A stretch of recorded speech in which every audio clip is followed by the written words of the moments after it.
alien technology has been found. At least that is what Professor Simon Holland has stated in one of his most recent videos, where he states the door has opened, alien tech has been found, and he goes into a lot of fantastic detail about this topic. Now, in case you didn't already know who Professor Simon Holland was, he is a fantastic science filmmaker. Now, don't let that, sway you. He's not a filmmaker as in, he does CGI and all of this fancy stuff. No, it's more of a documentary kind of filmmaker. And his videos are very, very informative. And I think that we could all learn a little something from Professor Simon Holland. So, let's have a little look at this video that he has made, and we are going to judge for ourselves. Let's go. Story about non-human intelligence found by SETI Europe, probably in 1999. People have been trolling me. People have been going, where's the update? What have they found? Now, this is in reference, I believe, to SETI at Home, which is the search for extraterrestrial intelligence, which is basically what happened was there was a program back in 1999 when people first had computers. Basically, SETI didn't have a powerful enough computer or enough computers to gather all of the information that they had. So, they published this application to computers, and people could download it onto their own personal computers, and then SETI would harvest the data from other people's computers. So basically, people had SETI at home just running in the background. They could still use their computer day to day, but this program was just running in the background, and it was just to harvest and store data for SETI, so that they could then take that data when they could grow and expand and then take on more and more information, until the point where the SETI at Home program wasn't actually needed because, well, SETI got the right funding, computers got far better, and stuff like this. What's the aliens talking about? Look, they're not going to tell you. From what I hear, it's definitely true. But it's a very controlled release to the public of this "we are not alone" information. But this week, it's all changed. Please go back and review the original film. But if you don't want to, I don't blame you. I'll tell you again, but in a slightly different way, with new, updated information, why humans have found evidence of aliens. And now I'm hella excited for this, because I was waited on bated breath for the update. I wanted to know there and then what was going on. He didn't have the information then, but we do now. And it's a fabulous story. In fact, it's a complete F-up. It was a mistake. Oh, but wow. One man saw through the mistake and found non-human technological signatures. How did he do it? Good question. So back in the midst of time, Carl Sagan and Frank Drake decided to set up SETI, a US organization's search for extraterrestrial intelligence. But in the 1960s, with limited funds and limited radio telescope time, they decided, where would we listen for SETI?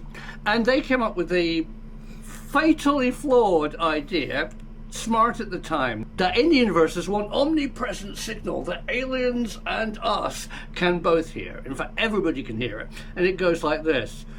Woo! Yeah, it's the noise of hydrogen atoms. It's everywhere. So Drake and Sagan said, if you turn on a radio telescope and point it at anywhere in the observable universe, observable by radio telescopes, which is actually much bigger than optical telescopes, you hear, woo, hydrogen. So they said, well, if we can hear hydrogen, the aliens will hear hydrogen, and if they wanted to send us a message, they would probably use the hydrogen band. Well, it's kind of smart, and it solved the problem, because that meant they could only listen in the narrow hydrogen band. Now, what they also did, that he explained in his last film, if you haven't gone back and seen that, is they used what's called the Doppler effect. So they would scan these telescopes as the Earth rotated like this, right? And they would search for this Doppler effect. Now, if you don't know what the Doppler effect is, you know when a car drives past, like with a siren, you hear it really, really loud, and it goes, nino, nino, nino, nino, as it goes past, right? That's a really bad impression of an ambulance, whatever, but you get the idea. As it approaches, it's really, really loud, and then it tails out. So it's like, approaches, approaches, approaches, gone past you, and then it tails out. And then it's like this slow, gradual decline. And that's what they were searching for in these hydrogen bands, was these like high-pitched frequencies in this Doppler effect, so they know exactly where to ping these messages. That's a little bit of science there for you. And all the other frequencies were ignored because they didn't have the computing and the radio telescope time to listen to everything. It wasn't going to happen at the time. But there's a massive problem with the hydrogen band buzz. And as it's really loud. So an alien civilization would have to override louder than the buzz of woo to make woo, woo, woo, woo, which we would hear if they were doing it. It would use a lot of energy by the aliens.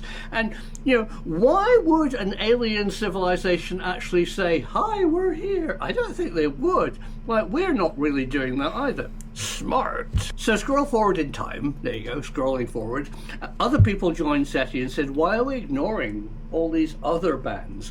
Why can't we listen to the aliens in some of the quiet places? We might hear them better. But we don't know where to listen. But we are now, in the 1980s, able to record all the data from the night sky, but we can't analyze it. So along came the interweb, the internet, and smart people at Berkeley in California said, well, why don't we take all these rolls of data of random stuff that probably doesn't contain anything and share it as a screensaver called SETI at Home. It was such a brilliant idea that everybody, millions, literally multi-millions of people signed up for SETI at Home to analyze the radio signal in the downtime, the screensaver of their computer, and maybe they would find alien civilizations. Now, I can imagine the buzz for this. I wasn't around for this time period. Like, I don't even remember dial-up internet. I'm 25, I was born in 1998. By the time I came into the internet world, or was old enough to understand the internet, it was established. Facebook was already a thing. Google was massively developed. YouTube had just come into its own. I don't really remember this time. The dark times before the web. Sorry to all the older people that are watching this and I've just called old. But, sorry, not sorry. But, I don't remember this, but I can imagine the buzz around it. Because imagine, during this time period, you feel like you would be serving a greater purpose, I imagine. You think, wow, I'm helping to find aliens. Exciting times. So I could only imagine, like, the absolute buzz that, you could play a part in. And you could be the one in a million to find that golden ticket, to find the alien source. They did, but nobody knew about it. Let me tell you the F up. Rip. So a group at the University of Berkeley started this screensaver, SETI at Home, and it was super popular. I know IT professionals who had the blessing to install a screensaver on hundreds of thousands of PCs in offices all over the world. They're all nerdy like you and me. And they put SETI at Home on the screensaver, and it just spread like wildfire throughout the world. And poor Berkeley were shoving out packets of this unknown signal that had not been analyzed to as many people as possible. But what happened, this is vital, is too many people signed up. So not to disappoint them, they sent multiple copies of the same bit of data to millions of people. Wow. Because they didn't want to let them down. But it was pointless, because how the software was originally designed, and I'll get on to how it was tweaked, was a piece of radio telescope data was analysed on your PC, on your desktop. Really, that was the idea.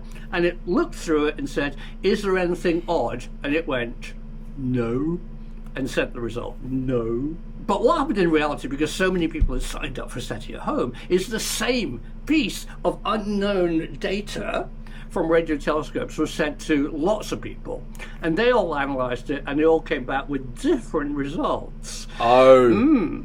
Every single PC did a statistical analysis, so it was like, no, no, no, no, no, no, no, maybe, no, no, no, no, no, no, no, right? And if one person had done it, statistically that would be no. But if 1 million people look at the same piece of data, that little maybe becomes a bigger maybe, becomes a spike. And that's how SETI found we're not alone, by the F up. Actually, SETI US didn't find it. SETI is a global organization. You could start SETI. You could be SETI in Acacia Avenue. It's everybody searching for extraterrestrial intelligence. And if you have a clever way of doing it at home, you could be SETI. And that's what happened. It wasn't actually a radio astronomer. It was a mathematician in a university. I know who it is, but I'm not going to say, because he wants to remain nameless, in Italy, southern Italy. He wrote to Berkeley and said, you know, you're sending the same data to millions of people. Could you share their results? And Berkeley said, yeah, it's meaningless. I mean, they all say no. But they didn't. What, 1 million screensavers as an F-up, looking at the same bit of the sky, actually revealed was detail. So instead of just no, it was... Now, what I like about Simon Holland, right, is he explains things in layman's terms. So an idiot like me can fully understand and get on board with the science of this. He doesn't use big, fancy words to explain things, and I get lost and I feel overwhelmed and terrified by this man's video. No.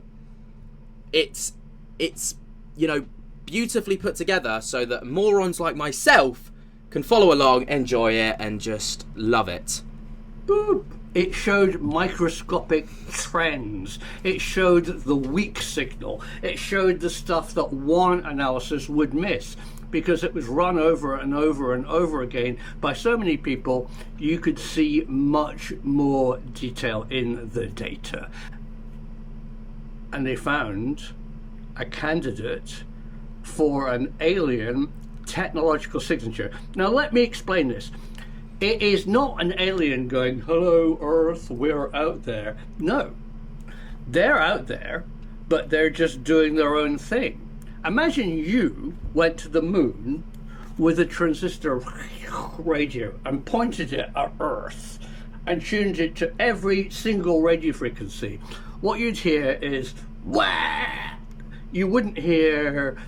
on the dark desert highway. You wouldn't hear the Eagles. You would hear radio, you would hear television, you would hear data, you would hear air traffic control. You'd hear it all. But what you would hear with your transistor radio would be evidence that there's something technological on that blue planet underneath the moon. So you would know that somebody down there, probably a whole civilization, is using a technology to communicate, a technological signature. That's what we found in 1999. Now, this is mind-boggling, isn't it? To think that we found something, right, where a civilization that is non-human, so non-human intelligence, had a technological spike through radio frequency, which basically means that they had some form, no matter how primitive, of radio frequency to communicate. Like, does that not boggle your mind? Does that not, like, get you excited? Because it does me. Why doesn't everybody know about it? It's a big story. Technological signature of a non-human intelligence found on a specific planet at a specific distance. We know where they are. So SETI, interestingly, SETI globally, missing SETI USA. What are SETI USA doing with this data? I don't know. All my contacts are in Europe and Australia. I know what they're doing with it. They went to the United Nations and said, we found aliens. And the United Nations advised them, just purely advice, and said, do more research before we tell the world. We're living in unstable times. I think we should gather more information. Basically, the United Nations didn't want to hear it. They're like, look, we're on the cusp of war in multiple countries. This is the last thing that we need right now.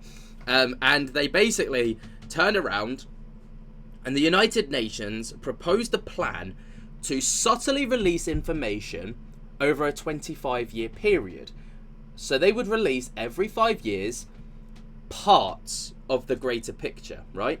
So imagine they've gone with information, right, to the United Nations, and they've said, we found alien life. The United Nations have been like, exciting, great. not the top priority right now. We've kind of got our hands full, but document everything, send it over. And what we'll do is over 25 years, we won't just release this information. Over 25 years, what we'll do is we're going to take this information and every 5 years, drop a file, drop a file, drop a file, drop a file, drop a file. Because the idea is it's called this soft disclosure, right? And what that means is it's not hard disclosure where you go, have all this information about alien life that we've definitely discovered, and the world goes, holy shit, you've just destroyed religion, you've just destroyed civilization, you've just destroyed the fact that I'm not the center of the universe. Because that's where people go, and there'll be mass panic and mass chaos, and people would be terrified, and the world would go to shit. That's what they're worried about. And, I'd be inclined to agree. People are reckless. People are crazy at times. And, we've seen over the past few weeks with events that have taken place that, things get out of hand very, very quickly. So, what they said was they'll release information gently for this soft disclosure. So then, basically, the public would become desensitized to the information, which would then mean that when the greater picture, people piece all of these pieces together and there's a greater picture, people are like, oh, well, that's cool. We knew about this 5 years ago, 10 years ago, 15 years ago, 20 years ago, because you released all of this other information. And, we already had an inkling that this was the case. And then it's like desensitizing the public to the idea that we're not alone in the universe. That's what the idea is. Whether that's the case or not, well, that's yet to be seen. We'll know in 25 years' time, hopefully, when all of this information gets dumped on us. But right now, it's all up in the air. Anyway, that's my little rant over. Let's continue with Mr. Holland. So that's what's been happening.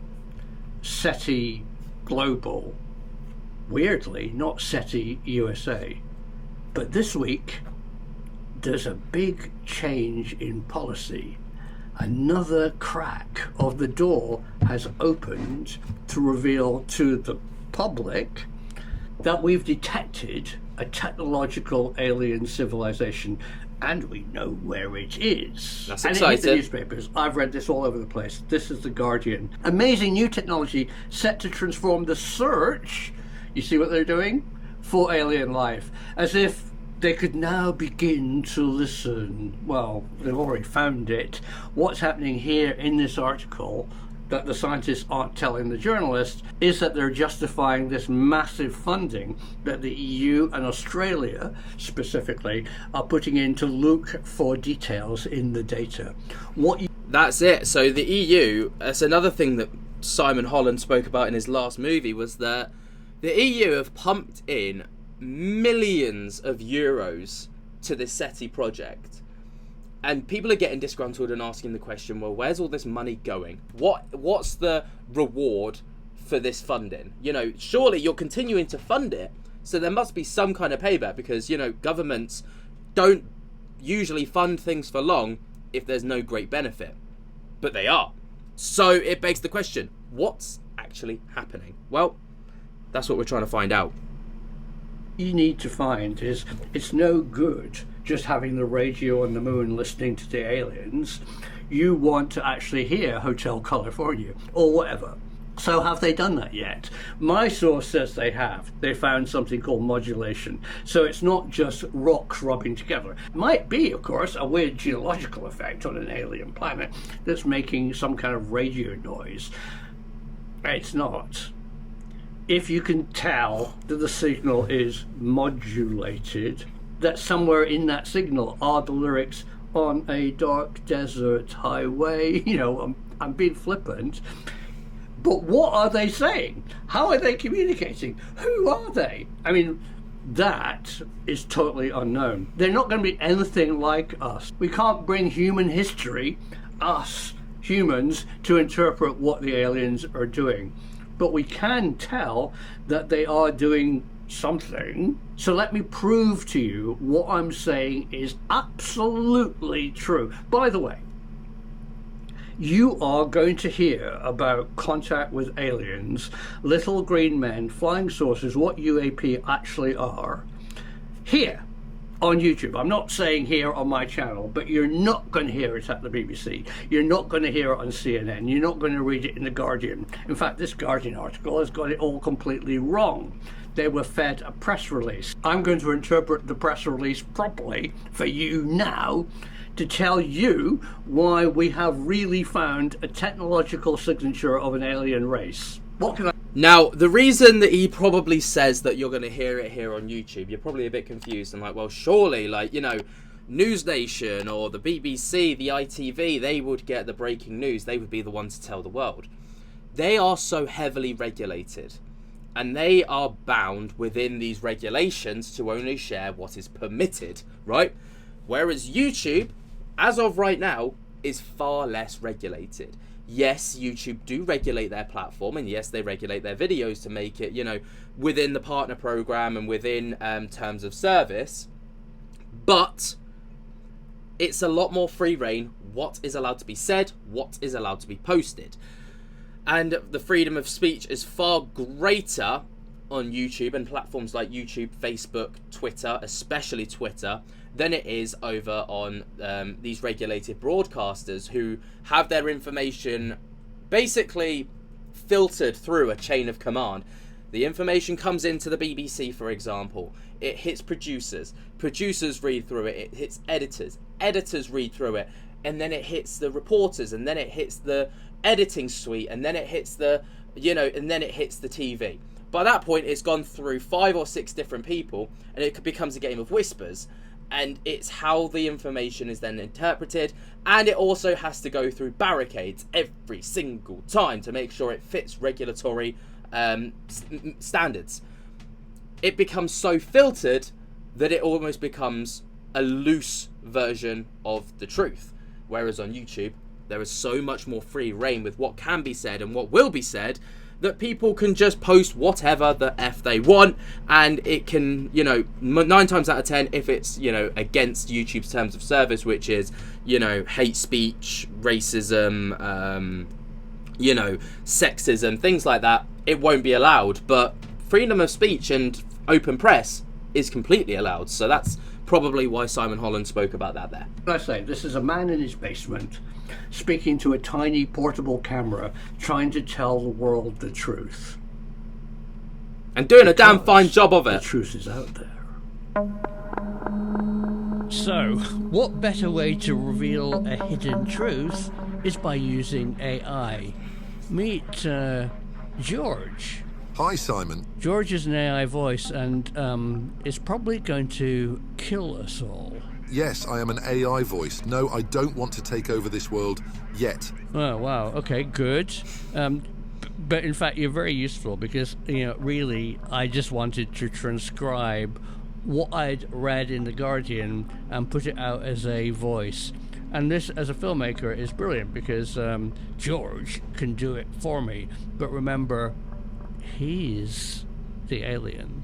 Okay, on with the show. The hunt for alien civilizations may be entering a new era, researchers believe. Scientists with Breakthrough Listen, the world's largest scientific research program dedicated to finding alien civilizations, say a host of technological developments are about to transform the search for intelligent life in the cosmos. A project scientist with Breakthrough Listen said, "There are amazing technologies that are under development, such as the construction of huge new telescopes in Chile, Africa, and Australia, as well as developments in AI. They are going to transform how we look for alien civilizations. Until now, we have been restricted to looking for signals deliberately sent out by aliens to advertise their existence. The new techniques are going to be so sensitive that for the first time, we will be able to detect unintentional transmissions as opposed to deliberate ones, and will be able to spot alien airport radar or powerful TV transmitters, things like that. We're building a new toolkit to find details in signatures of intelligent non-human civilizations. This mega funding is confirmation that the technological signature found 20 years ago is real, and today humans are trying to understand what this non-human intelligence is talking about." So, finding a technological signature of alien intelligence Wow. has happened. what's being funded right here, right now, is looking for detail. What are they saying? Who knows? The truth is out there. This has broken my mind.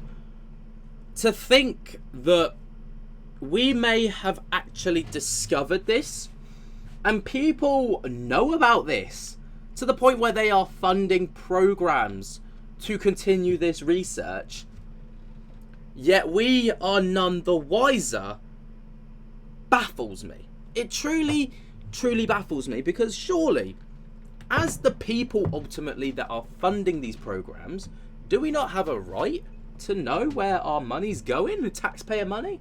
You know, obviously the UK is not part of the European Union anymore. You know, regardless of the politics around that, I want to caveat that and say I wasn't old enough to vote at the time, so you know I didn't actually get a say in whether we left or stayed in the European Union. But regardless, people that are within the European Union, their money from their governments is getting pushed into the European Union, and the European Union is then distributing that money however they do, and some of that is going into this SETI program. So surely, as a chain of command, the bottom of the chain being the people that are paying, you know, surely they have a right to know where their money's going and why they are funding this program and what it has discovered. It just baffles me. But what do you guys think? Please, if you don't do anything else today, go over to Professor Simon Holland's YouTube channel. There will be a link down in the description, and subscribe, because his YouTube channel is utterly fantastic and he has a brilliant way of explaining things, and I just think he is one of the best out there doing it right now. But like I say, what do you guys think? Please let me know down in the comments below. Subscribe if you're new, tick on my little bell so you get notified whenever we upload to the channel, and until next time, I hope that you have enjoyed. Cannot wait to see you in the next one, and I'll speak to you later. Peace.